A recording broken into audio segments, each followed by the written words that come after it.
So we are going to start it now, and let me get over here and get on the camera so this makes sense to people and say, what's that disembodied voice coming out of nowhere? We're going to start this afternoon here with our presentation on using home equity in retirement. And quite frankly, this is why a lot of you are here. This is a real hot topic, and you're going to really enjoy this presentation. I've known Ken Updegrave with Resource Financial Services out of their office is located in Columbia, Raleigh, different places like that, but work all over the Southeast.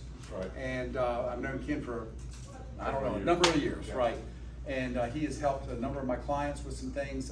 Resource Financial has also with both traditional and all kinds of unique and interesting financial tools. And so he's going to come here today and talk to you about how you can tap into the equity of your home to help with a variety of topics or a variety of situations that you may encounter during your life. Some anticipated and planned for, and just using this really effectively. Others, you have unexpected things, just like I was talking about with that little story about Liz and Terry. You never know when something might change the trajectory of your plan. And so it's good to have some knowledge about these available tools for you. So we'll let him get started here in just a minute. I think, was there anything else we needed to say? We are recording this again. So again, the FBI has the voice recognition software going. So just be sure you don't say anything that will get you in trouble. We'll break out a voice modulator, one or the other, right? There you go. There you go. Hey, good afternoon. I'm Ken Updegrave, and I'm with Resource Financial Services. And Rick Joyner, who's my partner in my office in Raleigh, was going to be here with us, but he's getting ready to go on vacation and was really swamped. So he does traditional lending. I work pretty much exclusively with reverse mortgages. And I'm going to talk to you about home equity. What I'm not going to talk to you about is that everybody in this room needs a reverse mortgage, right? So it can be a good benefit for a lot of people, and I want you to keep an open mind about it, because from the standpoint of what you've heard, probably reverse mortgages tend to have some negative connotations on it, but they can be really beneficial when you're used in conjunction with somebody that's doing comprehensive planning, and you're using the strategy of how can I use my home equity to help my overall plan, right? So,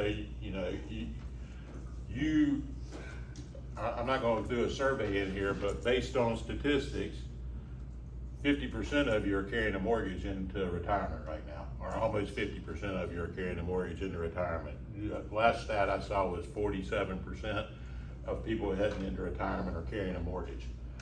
And, mortgages are different depending upon what stage of life you're in. When you're younger, you want to buy that first house, you're trying to build equity up, right? And you want to build equity so at some point in time, when you progress through life, have a family, do the things that people do, you're able to step up and you've got some equity from that first house to build into buying that second house.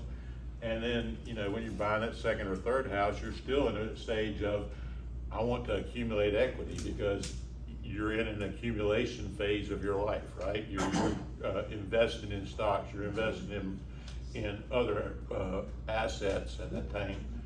So that home that you bought, you're investing in real estate with it too, and you're making a monthly payment on it every month. Part of it is going to interest, but part of it's going to principal. So you're building that account up over 30 years. But when you get to retirement, you're in a different stage of your life, right? You're in the decumulation phase of your life. You're figuring out, how do I use my assets best of all to be able to support the lifestyle I want to live. And when I talk to people every day, I'm sitting around their kitchen table talking to them about what they want to do. Nobody ever calls me up and says, hey, I need a reverse mortgage. They call me up because they got a problem, or they got something that they want to do that they're looking for a solution for, and they want to try and figure out, can this be part of what helps me be able to do what I want to do or solve this problem I have? So And when we're sitting and talking to them, we're talking about one of the 4 L's or 4 of the 4 L's, but basically at the stage of life that people are having these conversations with me, their concerns are longevity. Are they gonna outlive their money? Because that's the number one concern older people have, is being able to have enough money to live throughout their entire lifespan without being a burden to their family. Is really what they're concerned about. The second thing is, do I have enough money to be able to live the lifestyle that I want to live? The third thing is do I have enough liquidity? If it came down and I needed to get $40,000, do I have the ability to get $40,000 where it doesn't impact my plan overall? And we'll talk about that in one of the slides where I talk about sequence or return risk, which is a fancy term that Mike probably understands really well, but I'll try and dumb it down to the level that I can understand and hopefully that you guys can understand. And then we're gonna talk about legacy. So, when we start talking about legacy, I have conversations all the time with people and they're like, I want to leave my house to my kids. I understand you want to leave a legacy for your children, right? I get that. Have you talked to your children about leaving the house to your kids? Yeah. Because, the reality of it is that when you talk to your kids about it and have that conversation, here's what they're gonna tell you. 99% of the time, this is what they're gonna tell you. We've already got a house, we're not moving into your house, it's another asset. Well, you guys need to think about treating it like another asset.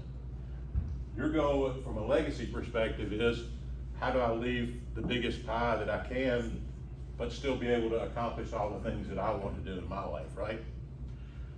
So it doesn't make any difference if you have a fully paid off house that's worth $600,000, and at the end of your life, your portfolio is worth $300,000, or if you have a house that has $300,000 in equity in it and a portfolio that's worth $600,000. That might make a difference from a planning perspective, but into life, $900,000 of assets is $900,000 of assets, and they're gonna sell your house.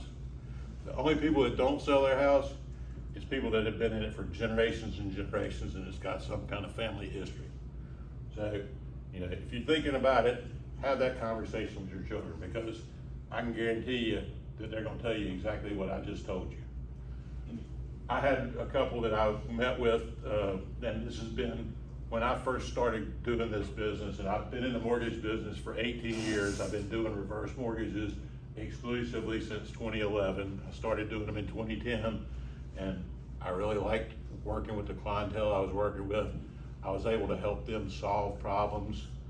It's a lot more fulfilling to help somebody take a step that really changes their life than to help somebody that's 45 and trying to figure out how to save $100 a month on their mortgage by doing a refinance. You're helping them, but you're kind of a cog in the machine. They can find anybody else to go do that. With the product that we work with, like I said, it's got negative connotations, but when you sit down at a kitchen table with somebody and work with them and show them some strategies that really change their life, it becomes pretty dramatic. I mean, it's fulfilling to be able to help people do that. So I mentioned that almost 50% of retirees are bringing mortgage debt into retirement. American retirees have $14 trillion in home equity. The thing that I want you to think about, and one of the takeaways I want you to get from what I'm talking about today, is not all debt is bad debt. And if you've worked with an advisor that says, maybe it's not the best idea to pay down your mortgage, maybe it's better to, instead of aggressively paying down your mortgage, to go ahead and take some of that difference and invest it, they probably understand that all debt's not bad debt. So the debt that is bad debt is the debt that basically can put you in a position where you're having to make payments that you can't afford. So when you reach the stage of life where you're eligible to do a reverse mortgage, your concerns are gonna be not building equity, it's gonna be cash flow and liquidity. You're gonna want to figure out, you know, either how can I eliminate my current mortgage payment so I free up that money, and there can be some really interesting planning opportunities there that I'll talk about a little later. Or you're concerned about, you know, how do I figure out what oftentimes is my largest asset, making it liquid and still being able to live in it. So how many people here are living in the house that they see being their last home? So roughly about 75% of you guys are living in the house that you consider to be your last home. That is a good thing if you're looking at using home equity, because, you know, I'm gonna talk about the different ways that you can use home equity, but I think if you're gonna use home equity as part of your solution, particularly if you're gonna do it with a reverse mortgage, it needs to be a home that you plan to be in for at least 3 to 5 years. And the reason for that is because a reverse mortgage is, the product itself has higher closing costs than a regular mortgage. And the reason it does is because it's backed by FHA. FHA has mortgage insurance on all of their loans. So upfront it's gonna be more expensive because FHA's got a 2% mortgage insurance. It's based on the value of the home. So if you've got a $500,000 home, the upfront mortgage insurance on that's gonna be $10,000. What I would tell you is, what are your ways to be able to get that asset without liquidating your house? You can do this, or you can do a traditional home equity line of credit. A traditional home equity line of credit might be the right solution for you. But if you're gonna liquidate your house, think of what that's gonna cost you to liquidate, right? If you decided you were gonna sell your house, how much is that gonna cost you? If you've got a $500,000 house, about between $30,000 and $35,000. So if you're happy with your house and you want to stay there for a while, but you'd like to figure out how to use some of the equity out of it, paying $15,000 or $18,000 in closing costs to be able to do this is not a whole lot different than if you were going to consider, I'm going to sell it to get my equity out. If you sell the house, you still got to figure out a place to live, right? With this, you can live in the house that you want to live in. So, you know, we'll talk a little bit about what your options are as far as how to make your retirement savings last as long as you need it to. So, you know, we talk about delaying retirement or returning to work. Well, that might work for some people, but for some people that's not an option, right? You know, some people want to continue to work, but other people don't really want to work. We talk about selling your house and downsizing. There's a cost to that. And what I've found is when you talk to people about selling their house and downsizing, they aren't downsizing. They're gonna sell a house that's 2,400 square feet, and they're gonna buy another house that's 2,400 square feet or better, and it's just gonna be a different configuration. Instead of having a 2-story house, they're gonna look for a 1-story house with a first floor master and all the amenities on the first floor.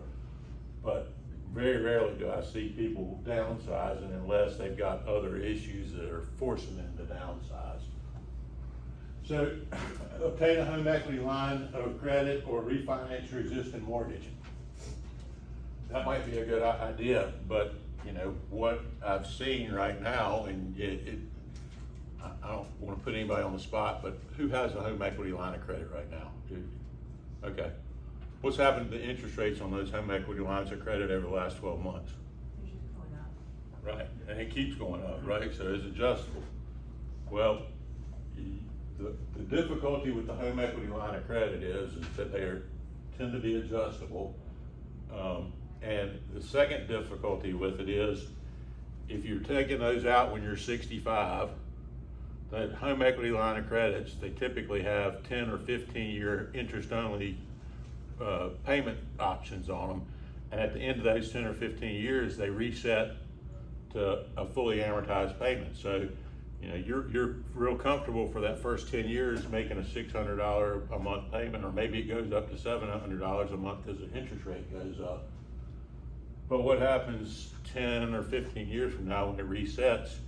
You know, it's not amortizing over another 30 years, it's amortizing over whatever's left. So if you've utilized it and pulled money out of it, you're gonna get a loan that's amortized over 15 or 20 years and with a fairly high payment. I mean, I did a refinance for a lady to get rid of her home equity line.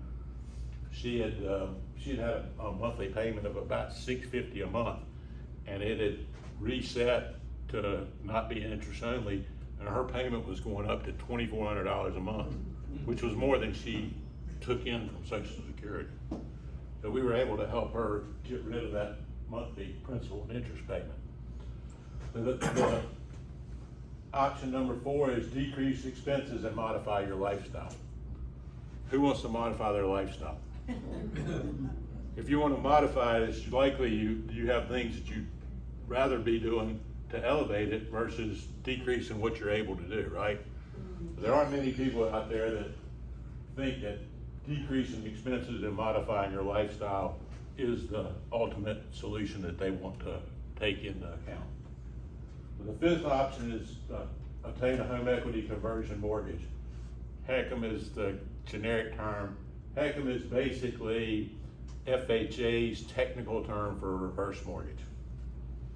And I like to call it the RELOC option, the reverse line of credit, because that's generally what I recommend to my clients. And we'll talk about the ways that you can disperse funds out of the reverse mortgage, but most of the time, my clients are better off if they can put money into the line of credit and not take it out. The reason that is because until you take the money out, you're not accruing interest on the loan. So, you know, unless you have an immediate need, I don't advocate people taking money out of their home equity. I do think that there's a lot of advantages to setting it up early and letting that line of credit work for you. And I'll talk about how it works for you next. Could you go back to that slide? Sure. Sorry, I didn't have time to read. Sure.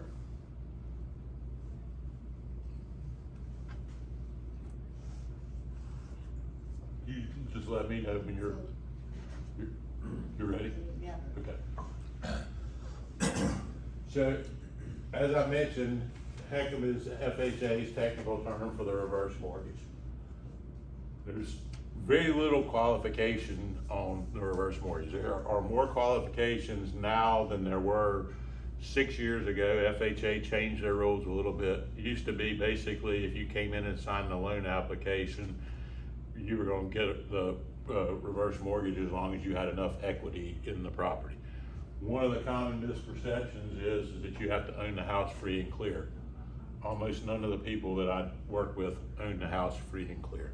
They've got a home equity line or a traditional mortgage that's on the house, and it might be a small amount, but most of them have some level that we're going to use the reverse mortgage to pay off. And I'll talk about the different ways to take cash out with the reverse mortgage. But basically, one person has to be, if you're a couple, one person has to be 62 years of age or older.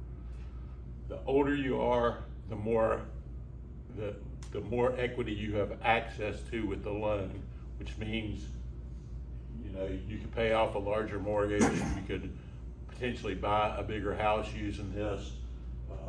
The two things that determine how much you can borrow are age of the youngest borrower and where current interest rates are. So if interest rates are lower, you have access to more cash out of your equity. If interest rates are higher, you've got access to less. There can be some, I'll talk about it when I get to the line of credit, but there can be some benefits to having higher interest rates if you're not drawing a whole lot out of the reverse mortgage right away. So, you know, what can you do with it? You pay off your existing mortgage, you are able to continue to live in your home, you're able to maintain title. One of the things that people commonly have this misperception is that we take title to the house. We don't take title to the house. You got a mortgage on the house just like you would if you went to the bank and took out a traditional mortgage. We have a lien against the property, but this is just a mortgage. It's a mortgage with special features, right? It's got different features than a regular mortgage. Most people, if you asked them, would say it's a dangerous loan. What I would say to that is, you're not required to pay principal and interest. All you have to do is pay your property taxes, homeowner's insurance, any kind of property charges, and maintain the house to a basic living level. If you owned a house that was worth $500,000 and you had a $50,000 mortgage on it and you quit paying, you know what happens? The bank forecloses on it. They foreclose on it really quickly because they've got a $500,000 asset and you only owe $50,000 on it. If you got a $500,000 house and you got a $495,000 mortgage and you quit paying on it, you know what happens? They call you and they want to work with you because they're going to lose money on foreclosing on that deal. So that's when it becomes the bank's problem and not your problem. So what this enables you to do, it could be pay off medical bills, any kind of other loans or debt that you have that is creating cash flow issues for you. You could pay off medical bills in the future. We'll talk about that too. Improve your monthly cash flow, fund necessary home repairs. Somebody back there was talking about all the home repairs they were doing. And, you know, I was thinking that might be a good opportunity for them. I think the biggest thing is building a safety net for unplanned expenses. So, you know, there are many things that Mike and the planners that you work with can do, but they can't forecast everything, right? They just told you, I got here late because I was driving down from Raleigh, but I got here in time to hear that for them to beat it, they've got to be right 75% of the time, right? Well, they're saying that they don't feel good that they're going to be right 75% of the time, so we got to build strategies around that, right? This can be one of your strategies around that, is having access to a line of credit to use when things aren't going so well. So I compared this, and this chart really is the RELOC, the reverse line of credit versus a HELOC. So our monthly payments required. With the reverse line of credit, no monthly payments are required. The only thing you've got to pay is property taxes, homeowner's insurance. If you're in an HOA, you got to pay the property charges for the HOA. With the HELOC, yeah, we've already talked about that. It's probably going to be interest only, low payments at the beginning, but at some point in time, those payments are probably going to jump up. They're also probably going to jump up right about the time that your expenses are going to jump up because you're starting to have more expenses for medical expenses. That typically is the way that we see, you know, when you look at spending defined across time for retirees, it usually looks like a smile. So it goes up right at the beginning of retirement because they're spending money doing the things that they want to. Then life kind of slows down and it kind of goes down in a slope like that. And then it goes back up because they're spending money on medical care because medical expenses tend to get more expensive towards the end of life. So, do you have upfront costs? The upfront costs are going to be the biggest setback with the reverse mortgage. They're going to be higher. You can go into the bank and take out a HELOC. It'll probably cost you maybe $500 to take it out. If you take out the HELOC with the bank, you're going to take out that HELOC. It's going to be a set amount. So you go in there and you say, I'm going to do a HELOC. I get $200,000 put in on my line of credit. Well, you start utilizing that, and you know I've used $150,000 of my home equity line of credit, and I need to get more out. But yeah, your house has probably gone up, right? You expect your home value to appreciate, so maybe you should be able to do that. But what happens if one of the spouses passes away between that time? Your income structure has changed, right? They're looking at debt to income. We don't look at debt to income. What we're looking at is, we do look at making sure that you have enough money to be able to pay your taxes and insurance. We do it's called a financial assessment to make sure that you've got enough residual income after your expenses to be able to pay your property taxes and insurance. But, you know, if you don't qualify for that HELOC refinance, and that the lady that I was talking about, refinancing to get her out of that HELOC, she didn't qualify. I mean, you know, she had less income per month than what her HELOC payment was gonna be. She wasn't gonna be able to refinance it and accomplish that. She would end up losing the house. We were able to refinance her and be able to keep her in the house. So is there a mandatory payoff date? With the reverse, the documentation that you sign, the due and payable date on that loan is when the youngest borrower reaches 150 years of age. So far, I don't think any of my clients have made it. I'm hoping that some of them do eventually, but you know, we haven't had any that's happened for. So usually with the HELOC, you got a maturity date, which is 30 years later or less. You know, only the first 5 to 10 years are gonna provide access to funds, and then you're gonna have monthly payments when that resets. And here's where I think the real benefit of it is in this point right here. Can my lender freeze or limit access to funds? So I know everybody in this room remembers 2008 and 2009, right? Because I'm gonna reference that time period again. So what happened in 2008 and 2009? Because I can guarantee you that folks like Mike and everybody else that had clients out there had told them, you know, let's go down to the bank and we'll have you guys set up a HELOC and that'll be your cushion, right? That'll be your cushion. And they were thinking right. I mean, you know, I personally did the same thing. I had a HELOC then. I wasn't utilizing it, but I had a HELOC then. But what happened in 2008 and 2009 when people really needed access to those HELOCs? Mike, what happened to your clients when they needed it? Restrictions. Did you have some that they got frozen or canceled? Yep. So financial advisors started looking at this product more seriously after 2008 and 2009 because they saw the value of having something that no matter what happens to the value of the asset, you know, your house goes up, that's great. If your home value goes down, the way the contract is structured, it doesn't make any difference what happens with the house. You're going to have that line of credit that's going to be available as long as you're living in the property. It's got to be a primary residence, so as long as you're living in the property, you've got access to it.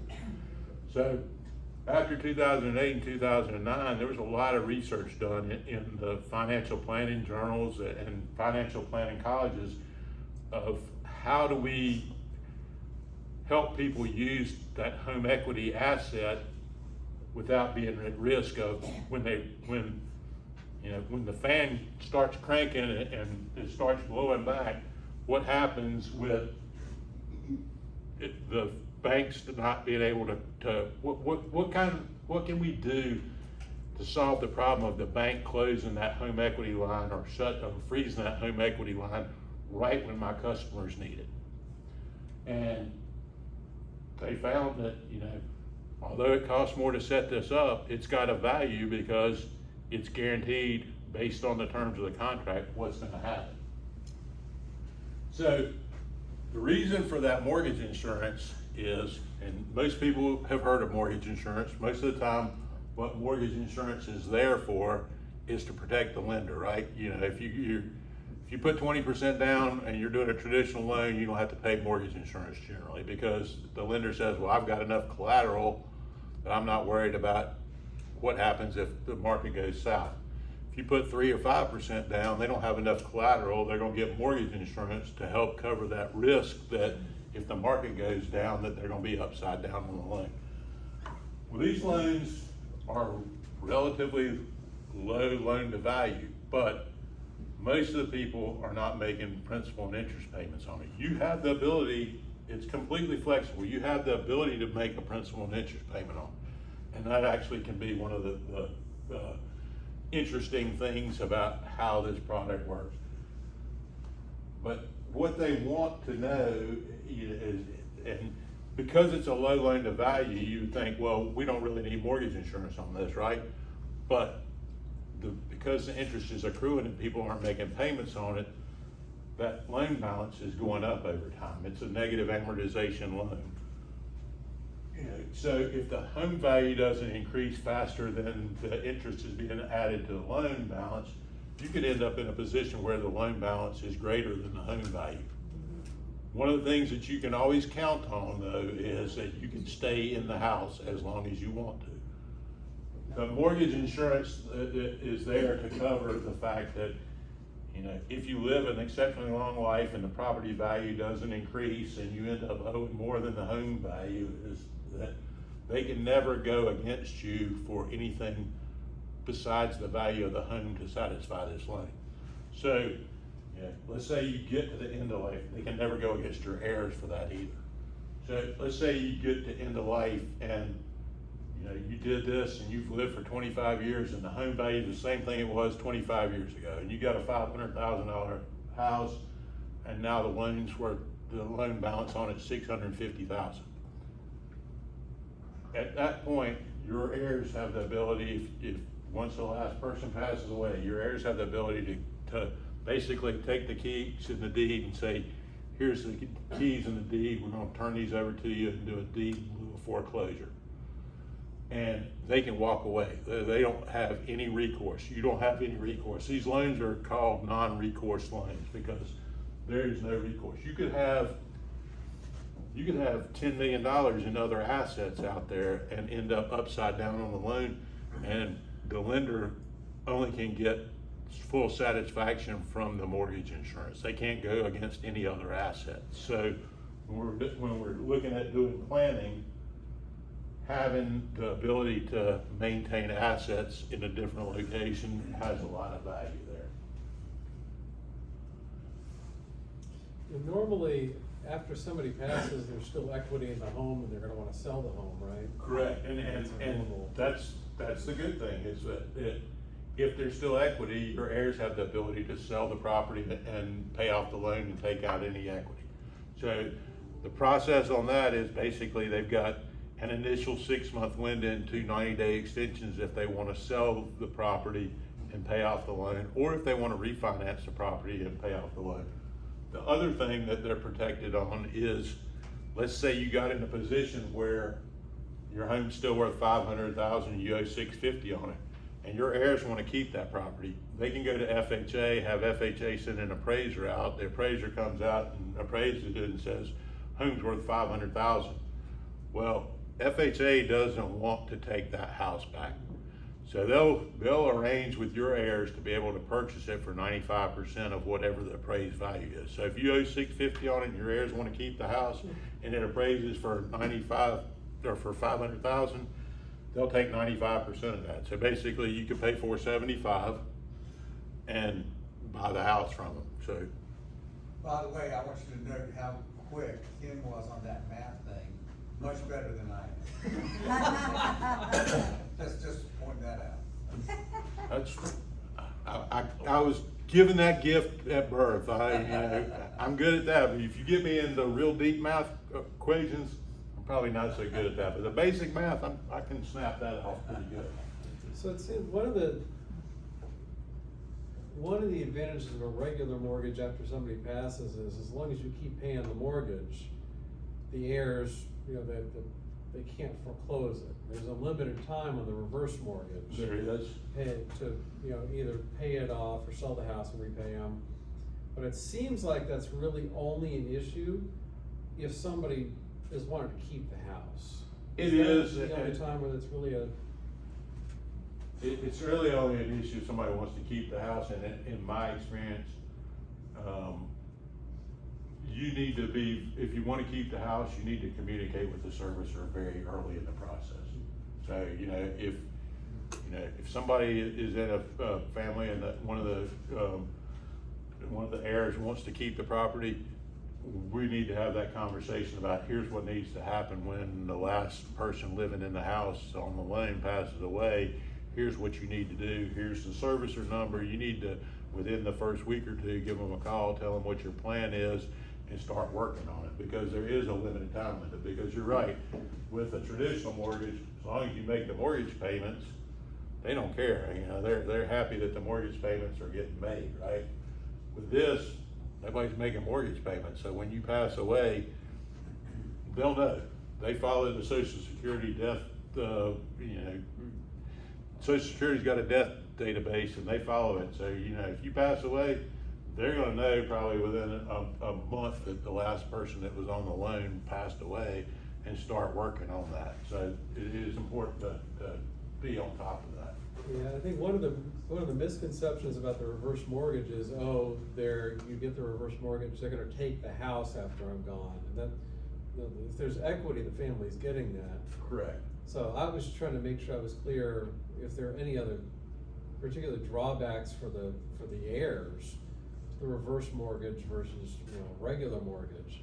And I'm not identifying any particular drawbacks if somebody wants to. Well, So I think. I think that the drawback is you got a limited time window, but here's the other part of that.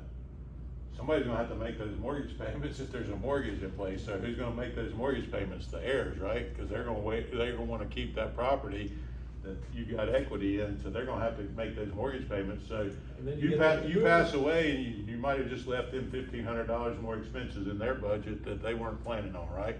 Then you got 3 kids and one of them's gonna make the mortgage payments and then are they gonna? And then the other two are gonna argue about it after when we get through the settlement. Yeah. Thank you. Question over here. Okay, So when the homeowner dies, the mortgagee dies, who sells the property? Does usually the heirs will. the heirs will sell it? Yeah. And then work out the difference with whatever? Correct. I mean, what I normally recommend is, when somebody passes away, pretty quickly get on it, get a realtor in to give you a CMA, a comparative market analysis, so you know what the property's worth. You can look at that, look at the balance, if it's, if the property's worth $600,000 and the balance is $587,000, you're probably not gonna net enough after you pay the closing costs for the realtor and all that. I might just call up FHA and say, here's the key, here's the deed. But if you've got a couple $100,000 in equity, you're gonna wanna try and sell it. And you've got, like I said, you've got an initial 6-month window and then 2 90-day extensions. What FHA wants to see is, they're not gonna give you a whole year, but if you are making positive progress to sell the property, meaning getting it listed, getting it in an MLS, or filing a loan application to refi it, whatever you're doing to be able to take care of the loan, they're gonna work with you and give you the 2 90-day extensions. So essentially you got a year to complete that. Now, if the last person leaves the house because of medical care, you're essentially gonna have a 1.5 years in that instance, because if they go out for medical care, the first 6 months they're out, it's still a primary residence, right? Because they were living in it the previous 6 months. So that 1 year doesn't kick in until after 6 months has passed and it no longer becomes a primary residence. I'm sorry, I kind of on a roll there. And I So think can we're also. the heirs refinance then, if they choose? Yeah, they can. I mean, if your heirs want to keep the house, or, maybe they look at it and say, well, it's worth this, but it's in a great location. If we did some things, we could get a whole lot more for it for what we put in it. Maybe there's a good investment opportunity. They could essentially refinance it and keep the property. So there are certainly options there. That'd be after paying off the HECM. Yeah, they'd have to pay off that loan. Yeah, the refinance. Yeah. The refinance would So just then be. The heirs, they pay off the HECM, they can do whatever they want. Mhm. Yeah, I mean, it's just like buying a house that's got a mortgage on it, right? When you buy a house that's got a mortgage on it, when the funds go to the attorney for the closing, the attorney pays off the mortgage and whatever's left goes to the owners. So it's the same thing with this. Any other questions? You have one? Yeah, so, if the agreement, in the will says that, at end of life, sell this house, and the proceeds, whatever they are, will go to whatever, my 4 grandkids or whatever. So with the HECM, if at at end of life, the, equity in the home is greater than what the mortgage balance is, then, under the HECM, is the loan from HECM, when you take it out, is it added to the mortgage? So using your example, so if the mortgage on the current mortgage is $500,000, Well, I was talking about the HECM mortgage growing to that amount, so, but yes, I mean, you know, with this, with the HECM, it's gotta be a first lien position. Right, right. So, right, when we do it, if you have an existing mortgage, we're gonna pay off that mortgage and replace this. It's gonna be a refi okay. like that. So it's in a first, maybe one and only. It's gonna be the Yeah, only, you know, presumably the only mortgage on it. You very, very, very, very, very rarely see anybody that wants to lend anything behind it. You occasionally will Right. see like a community, like maybe North Carolina housing that will do Right. something if somebody's in a desperate situation to keep them in the house. But you very rarely see it because nobody wants to be in a second lien position against a loan that's growing over time. Okay, so if you refinance today, a mortgage with HECM and the, current mortgage is $300,000. Mhm. You refinance with HECM, the mortgage amount is greater? It's gonna be 300,000 plus probably more than likely the closing costs when you finish, cause most people roll the closing costs into it, they don't wanna come out of pocket of that. So And then it's it, typical be $350 then, or something And like it- that? no, if it's 300, you're probably, you know, if it's 300, you're probably looking at maybe 320 to 325. I mean, I'm thinking if it's 300, for the HECM to work, the home value is gonna have to be about 600,000, so there's 12,000 in the mortgage insurance, you're gonna probably have about $22,000 in closing costs there. So, Okay. yeah, so that would get rolled in, and then, you know, if you make payments on it, those payments will decrease your balance, but most people aren't making payments, so what's happening is interest is accruing and being added to the loan balance, so your loan balance is going up over time. Okay, So, you know, when you pass away, whatever the loan balance is, right, that's how much is working, so. Oh, sorry, Shelby, go ahead. So, based on what you said about you, really have a secondary, wanting to be, you know, second to the HECM. Does that mean you can't get a HELOC? Can you get a HECM in a HELOC? most banks won't do a HELOC behind But you wouldn't need the HELOC. You don't- could just draw on the. Because it's the first loan. Right, I mean, you know, most of the people that are looking to do this, that would consider doing a HELOC, are getting the HELOC for the same purpose that this line of credit will work with. So there's 3 different ways, let me click through and get the, we'll talk real quickly about eligibility. So basically, we've talked a lot about it already. One priority's gotta be 62, it's gotta be a primary residence. I'll tell you how you can use it with second homes or investment properties in a little bit. Can't be delinquent on any kind of federal debt. It's gotta be a qualifying property, which basically means a single family home, a house, or a condominium that's approved by FHA guidelines. And then you gotta meet the financial assessment. So, you know, when I said there's a financial assessment in there, basically from financial assessment, what we look at is what your income is, what your expenses are. We look at property taxes, homeowners insurance, what your HOA dues are if you have an HOA. We look at how much square footage there is and we multiply that by a factor to figure out what the utilities are gonna be. Then we look at anything that's on a credit report that's a regular payment, right? So, you know, if your property taxes are $300 a month and your homeowner's insurance is $100 a month and you got a $200 HOA, you got $600 worth of expenses there. Let's say the house is 2,000 square feet, we use 14 cents per square foot, so that's $280 a month on that. So you know, you got $880. If you have a $300 car payment, you got $1,180, right? So if you're a couple, after we back out from your income, that $1,180, you've got to have $826. I think maybe it's $886 that's available to be able to meet the financial assessment. Is the idea here to make sure that you've got enough income to pay for your expenses, you're actually gonna be able to stay in the home? Right, so the reason they did that is, and this was a problem, I want you to walk out of here and have heard the good and the bad about reverse mortgages. And I'm not telling you that you need to get one, I'm just telling you, you need to think about how you can utilize home equity. So the bad thing that used to happen, there was a couple of bad things that used to happen.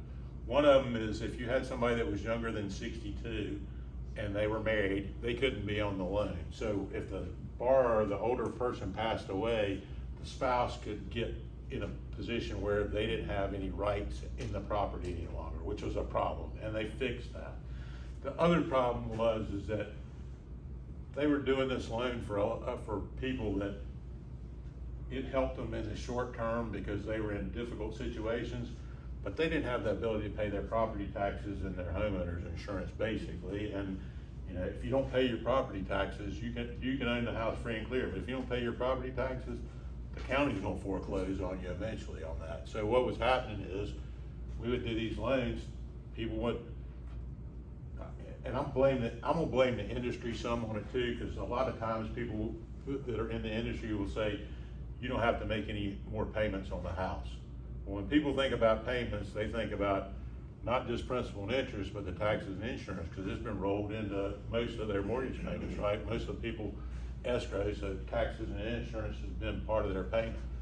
Well, when you hear you don't have to make any more payments, they're not paying taxes and insurance anymore, and they got foreclosed on because they weren't paying taxes. So the industry has some culpability in that, but basically, what they changed on it was they wanted to look to make sure that you had enough to live on after you met those basic obligations, that they weren't putting somebody in an unsustainable situation. They wanted to make sure that they had that ability. And there's some ways to work around it. If you've got somebody that, doesn't have a good payment history with property taxes or insurance, or may marginally not be able to meet the financial assessment, if they've got a lot of equity, we can do what's called a life expectancy set aside. It's not an escrow account, but basically what happens with it is we take how much money that you've got available with the HECM, and we take a bucket of it and we set it aside, and that bucket is there to pay the taxes and insurance. So we can take that off the table and then see if somebody would qualify without having the responsibility for paying their taxes and insurance. And are the interest rates on it the market rate, or maybe you'll be talking about that in a minute? I don't think I probably have a slide in there to address it. Historically, interest rates on these have been about 0.5 to 0.75% higher than conventional 30-year mortgages are. There's different risk profiles, so you're not getting any kind of payment on it for a longer period of time. So there's some different risk profiles in the secondary market on that. Interestingly enough, right now, 30-year mortgages are higher than the rates that I'm offering on these. And I will tell you that the reason for that is almost 100% of what we do with these are adjustable rate mortgages. The reason for that is there's a fixed rate option, but the fixed rate option really only works well in certain situations, because if you don't have a mandatory obligation to pay off, like an existing mortgage, or if you're not buying a house, you're limited to being able to take 60% out of that in the first year. Well, the fixed rate option is a closed-end loan, which means it's like a traditional mortgage. With a traditional mortgage, you get the money out once, you make payments on the loan, or in this case, you don't make payments on the loan. If you do make payments on the loan, you don't have any ability to get it out because it's closed. It's a one-time transaction. It's a closed-end loan. With the adjustable rate product, it's an open-ended loan. So, if you have, let's say you did this and you have $200,000 available, and when you did it, you had a $100,000 mortgage to pay off, right? So when we get to closing, we're gonna pay off the $100,000 mortgage, and you're gonna have $100,000 in your line of credit. So what happens with it is that $100,000 that you have borrowed, is gonna accrue interest, right? So let's say it's 7% on the balance right now. At the end of the first year, that $100,000 loan is now $107,000 if you hadn't made any payments on it, right?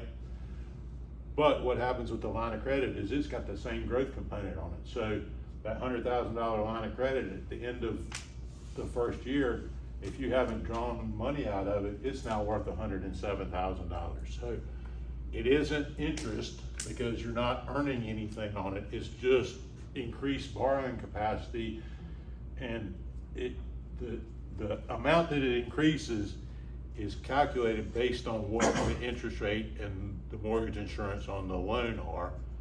But what it is trying to accomplish is to give you the benefit, if you're not utilizing the equity early, of future borrowing capacity, with the anticipation that, you know, if I use it 4 years from now, my life expectancy is gonna be shorter than it was 4 years ago when we took this out. And also, we expect that the home value is more than likely gonna be higher than it was 4 years ago when we took the loan out as well. So when I do one of these and I present it to somebody, we use a 4% appreciation rate on the home value to show you how much equity you maintain over time. So, and I think, you know, if you guys are in the Charlotte metro area, 4% has probably been low for the last 3 or 4 years. Yeah. It's probably maybe even been low for the last 15 or 20 years, probably back to 09 or 10. It's probably been higher than 4% on average that it's gone up. So you had a question? So what is your adjustable rate programs? So the adjustable rate programs are based on, Where does it start? How often? What's the step up? it adjusts monthly, and it can adjust a maximum, most of what I'm doing, it can adjust a maximum of 5% over the life of the loan. So it could adjust 5% in the first month. So what does it start at? So right now, most of what I'm doing, the margin that I can offer depends a little bit on how your loan is structured. So if you're taking out, you know, if you're buying a house or have a large mortgage to pay off, I can structure it with a lower margin than if you're just setting it up as a line of credit. But the interesting thing is, if you're setting it up as a line of credit for future use, you probably want that higher margin, which is really counterintuitive, but I'll explain why you would want that as we go on. But so right now our margins on it are typically between 2.25% and 2.5%. That gets added to the 1-year treasury so we do The prime rate? the 1-year treasury bond. We average the prior week's closing prices on the 1-year treasury. That's what the actual is on it. So right now it's a little over 7, probably 7.25% on that. And how often does it step up? Whenever those change, but it could step down too. Okay. So you could have the benefit of, if interest rates go down, you know, you've got whatever the margin is, so it can't ever go below the margin, but it could go down to what the margin is on that. So right now, do you remember what the 1-year is roughly? I don't know. It's probably like 4.79 or something like that. Probably in that range. You know, and there's 2 different interest rates that we work with when we're doing this. So how much you can borrow is actually based on the 10-year treasury, because we're looking at a larger period of time that you're going to be in the loan.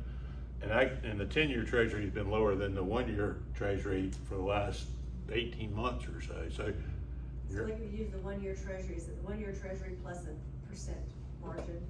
usually about 2.25% to 2.5%. So, you know, if you're looking at it 4.79, you're looking at just over 7% for that. And 30-year fixed rates right now have been 7.25% to 7.5% recently.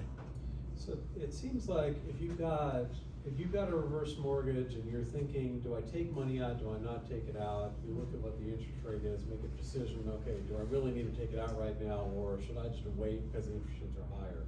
Right. But for people who have taken money out previously, like 4 years ago on the loan, they're subject for the interest on the money, the outstanding balance on that's subject to the RM two, right? Correct. Okay, so they're like, some of them may have gotten surprised because they got so used to the lower rates and all of a sudden they've gone up and so they're paying the higher rates and they're like, I don't know if I like this. Yeah. But I think now we've got eyes open that this can actually happen. Is that, I mean, rates are gonna be what rates are gonna be, you know, I think we got so used to these lower I rates. mean, you know, the Fed subsidized rates for 15 years, or basically, you know, and now they're not subsidizing rates, and rates are what they are, and it's been a sticker shock for a lot of people, and like I said, how much you can borrow is determined by interest rates, so, you know, when interest rates were on traditional loans were 3%, man, that was a really good time to do one of these, because, you know, you had age and you were at the very floor, so you got the maximum amount that you could do. So, interestingly enough, I told you that interest rates on these being high has some benefit. Well, if you don't have much of a balance on the loan and you've got all of it in the line of credit, and your plan is, how much time do I have left, Mike? I don't know what time it is. Anybody know? 1:56. Okay. 2:00. 2:00, yeah. Okay. So folks, 2:00 is our official time. If you need to take off, please don't feel like you need to stick around, but you've got the room for longer than that, right? Yeah, I have you scheduled till 2:30. Yeah, okay. Well, I'm out of here at 2:30. You guys can keep talking. So, I won't feel bad if you leave, but if you want me to continue talking, if you're interested about it, I'm happy to continue on. I didn't realize how in depth we might get on this. I told you were gonna get questions. Yeah, well, that's good. Do you come to Charlotte to work with people? Absolutely. What's your phone number? It's coming up. It'll be on the screen in just a few minutes. It'll be on the screen, but I'll give you, I have cards, so I'll give you a card if you want to. So the homeowner has the option to either pay nothing monthly, pay principal or interest, or principal and interest, right? Or they can make a real big payment all at one time, which I had hoped to get to and explain how that might be a real benefit to you. So the tax laws changed in 2017 as far as how much you could, you know, what kind of debt that you could write off, right? So you, now refinance debt's not eligible to be written off. It's got to be acquisition debt. So basically buying a house, or if you refinance a loan that you used to buy a house previously, that's still considered acquisition debt, right? So at the same time, the standard deduction went from, you know, $10,000 for a couple up to $25,000. Well, when interest rates were 3%, you know, you had to have a heck of a house payment, you know, mortgage-wise, to even get into the standard deduction, past the standard deduction, right? So it's changed a little bit with interest rates going up, where people probably might be more likely to get into being able to have not utilizing the standard deduction and being able to have the write-offs for an itemized deduction. But you know, if you're making a mortgage payment, you're not getting any benefit, you're taking a standard deduction, you're kind of giving that up, right? Well, with this, if you buy a house with this loan and you don't make any payments on it and interest keeps accruing, right? So let's say you add $10,000 of interest to the loan every year, right? But you're not making any payments on it. After 10 years, you decided, hey, I'm gonna make a big payment on it. Well, you got some mortgage insurance piece of it that you have to account for, but to keep it simple, you've got $10,000 worth of interest that's been added for 10 years, right? So you got $100,000 of interest in the 10 years. Let's say you come into some money, you know, and you're heir to an estate or whatever. You pay that $100,000 back into the loan, because the ARM, that money goes dollar for dollar into the line of credit, you have access to it still. You can come back and get it later on.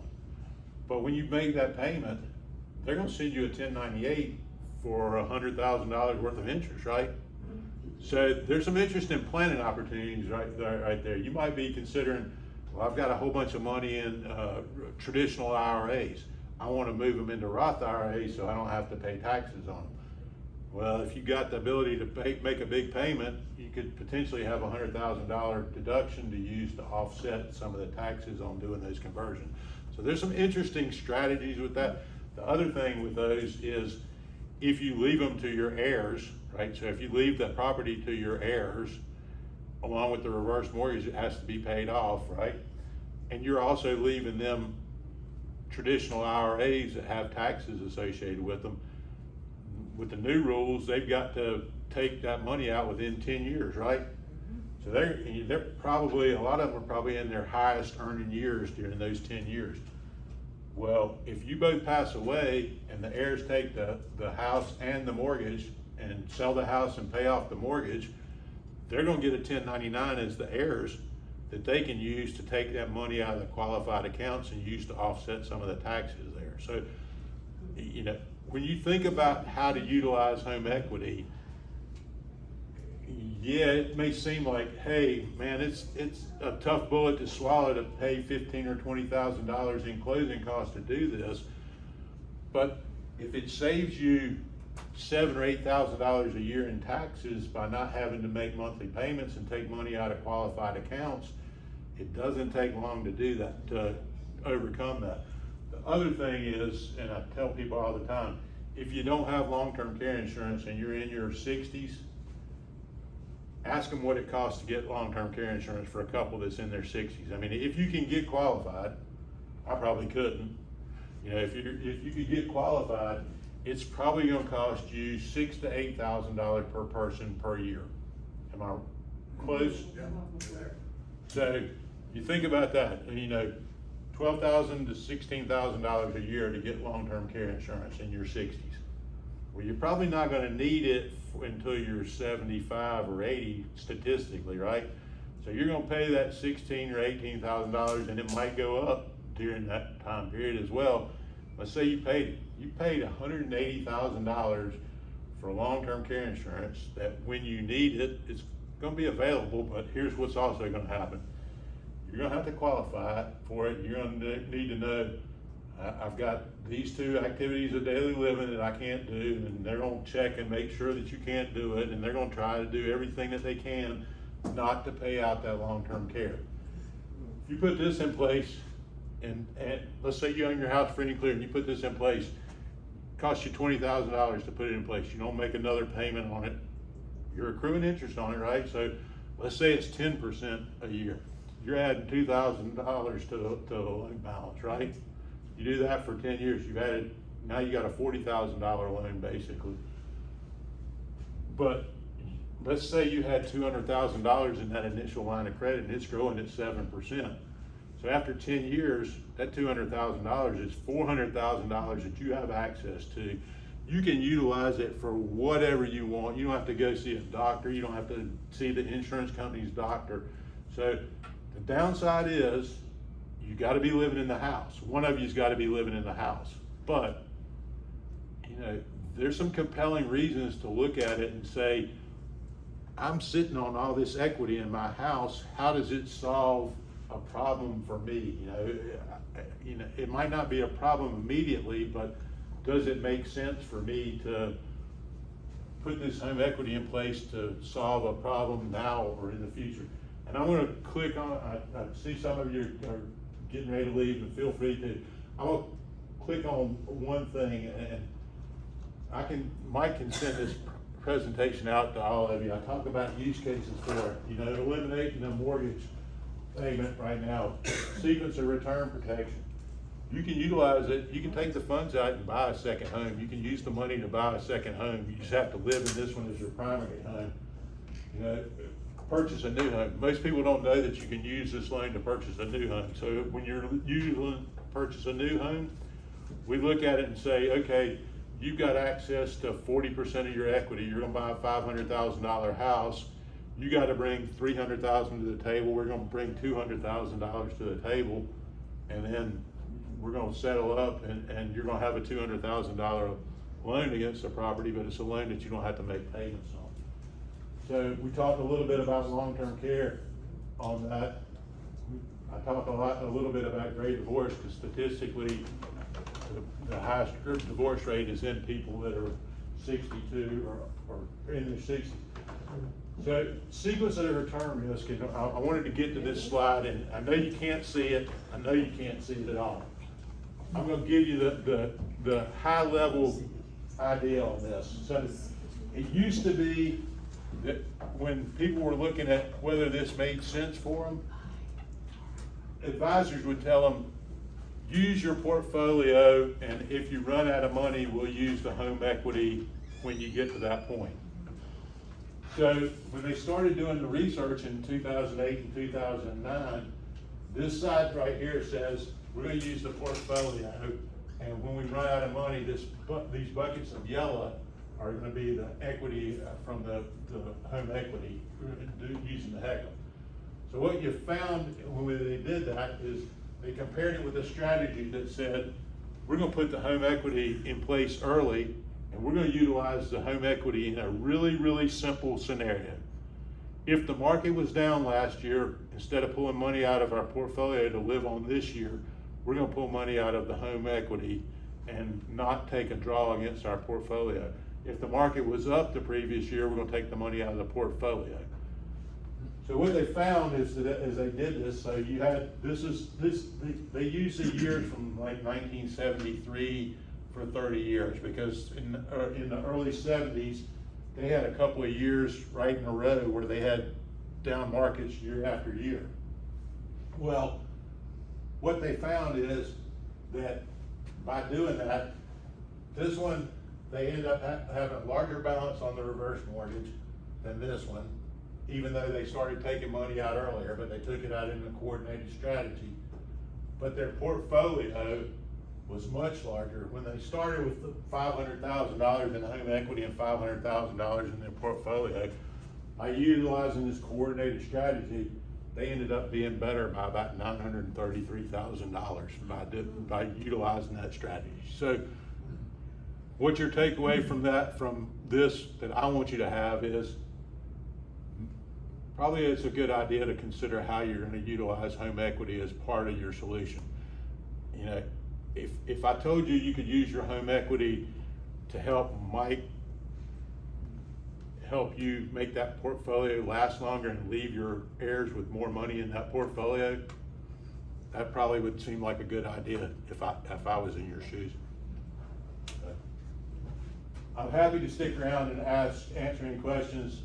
I did the 4 nevers. You're never required to make principal and interest payments. You're never required to give up title as long as you pay your property taxes and homeowner's insurance.